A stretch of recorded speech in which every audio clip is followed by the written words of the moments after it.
So, have you heard about shadow banning and are you familiar with it? Have you maybe even suspected that some of your contact has been shadow banned?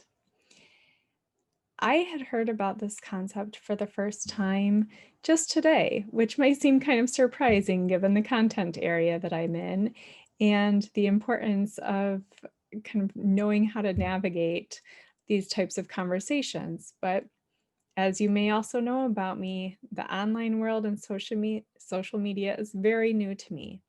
So when I was talking to somebody today who was talking to me about what kinds of content I'm creating and where I'm making it available for people, and they mentioned how careful I need to be not to be shadow banned, I had to ask, what does that mean exactly?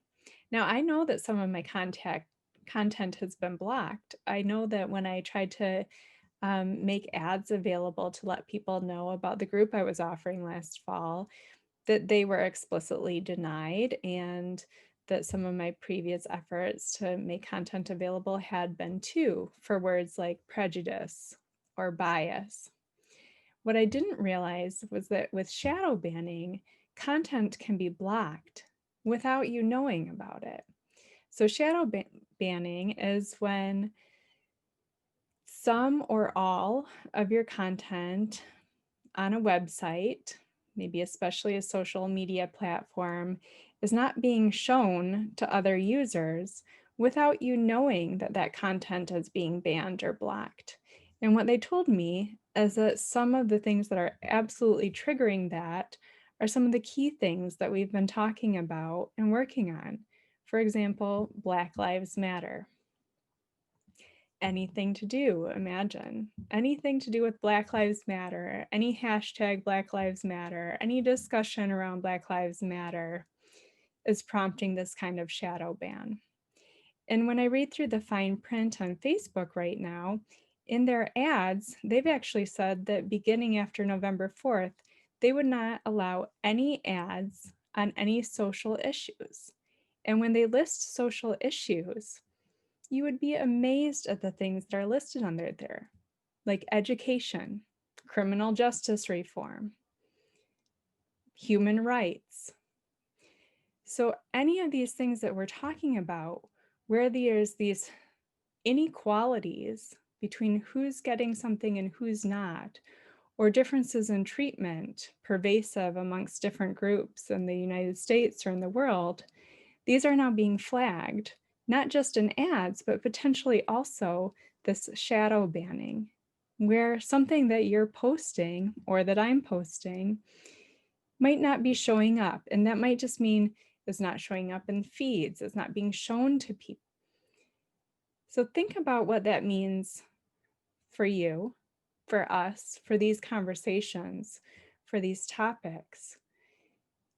And then I was thinking about how common that is, because prior to social media, prior to any of this, and ongoing still, there is a norm of which voices get lifted up, which voices get amplified, which messages get heard, how they get conveyed, who gets chosen to speak, who gets listened to.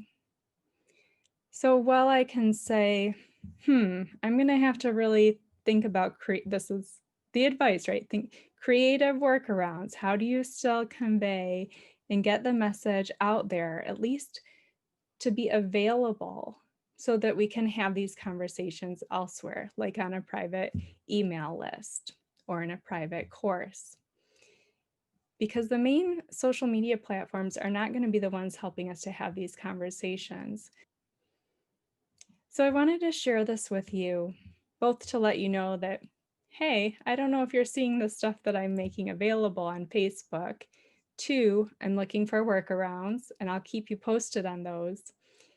Three, how can we use this as a point of emphasis for how we empathize with the voices that aren't being heard historically?